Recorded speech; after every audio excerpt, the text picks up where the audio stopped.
Axşamınız xeyir olsun, hörmətli tamaşaçılar. İTV Xəbər efirdədir. Studiyada Leyla Abdullayevadır. İran Amerika Birləşmiş Ştatlarının 30-dan çox hərbi hədəfini və 9 ölkədəki bazalarını raket atəşinə tutub. Digər tərəfdən də İsrailin İranda quru əməliyyatına başladığı iddiaları müharibənin daha təhlükəli mərhələyə keçdiyindən xəbər verir. Ekspertlər isə qarşıdurmanın qlobal enerji bazarlarında böyük iqtisadi şoka səbəb olacağı barədə xəbərdarlıq edirlər. İran ABŞ-nin yaxın şərq, eləcə də Körfəz ölkələrindəki hərbi bazalarına zərbələr endirməyə davam edir. İndiyə qədər İsraildə daxil olmaqla 9 ölkə, Küveyt, Bəhreyn, Birləşmiş Ərəb Əmirlikləri, Səudiyyə Ərəbistanı, İraq, Yordaniya, Qətər və Oman Tehranın hədəfi olub. Hərbi bazalarla yanaşı ABŞ-nin diplomatik nümayəndəlikləri və rəsmilərin yerləşdiyi hotellər də zərbələrə məruz qalıb. Tehran son 3 gün ərzində yaxın şərq üzrə 30-dan çox ABŞ hərbi hədəfini vurduğunu bildirib. Son 48 saat ərzində isə ABC və İsrailin 60 strateji hədəfinə və 500 hərbi obyektinə hücum edilərək 700-dən çox dron və yüzlərlə raket atılıb.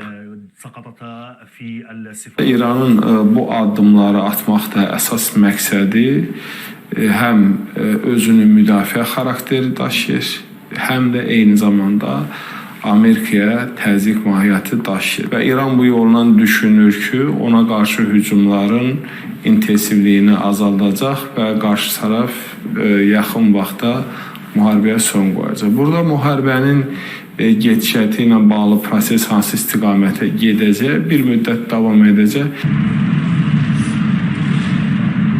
Körfəz Əməkdaşlıq Şurasına üzv ölkələr isə İranın hücumlarına cavab verməyə hazır olduqlarını açıqlayıblar. Şura həmçinin İranı qlobal enerji bazarlarında sabitliyi təmin etmək üçün hücumları dərhal dayandırmağa çağırıb.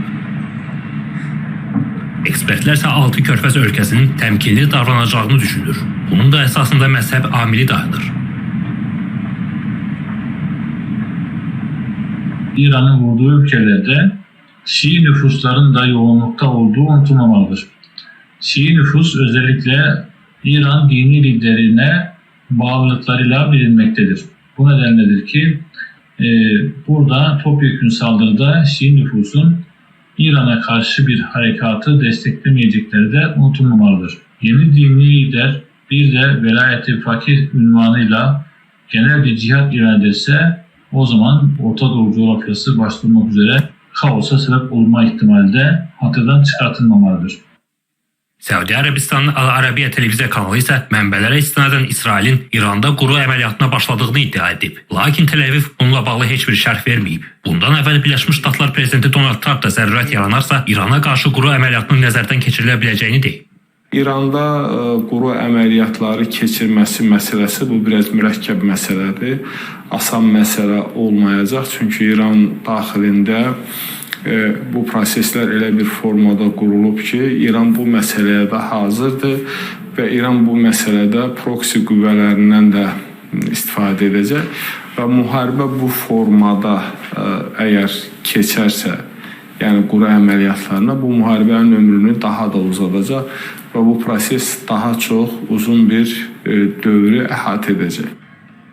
Qarşıdurma miqyası genişlənərsə, dünya üçün iqtisadi çətinliklər də gözlənilir. Körfəz ölkələri dünya neft ixracatında mühüm mövqeyə malikdir. Bu, müəyyən narahatlıq yaratsa da, digər tərəfdən İranın ABŞ qarşısında mövqelərini gücləndirir.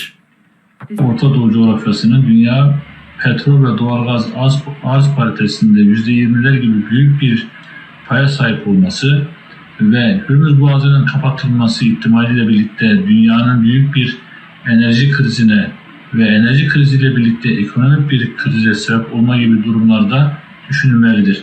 Yani İran, Amerika karşısında askeri açıdan zayıf olsa da farklı parametrelerle kendine göre artıları olan bir ülkedir.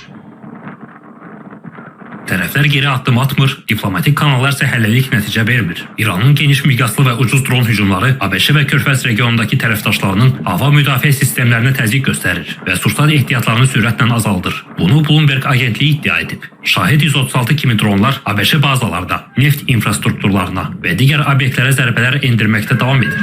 Bu hücumlar qarşılığı eskalasiya mühitini formalaşdırıb. ABŞ və müttəfiqlərinin istifadə etdiyi Patriot sistemləri İran dron və raketlərinin böyük hissəsini 90%-dən çoxunu zərərsizləşdirə bilir. Lakin 4 milyon dollarlıq raketlə 20 min dollar dəyərində dronu vurmaq müdafiə üçün böyük maliyyə yükü yaradır.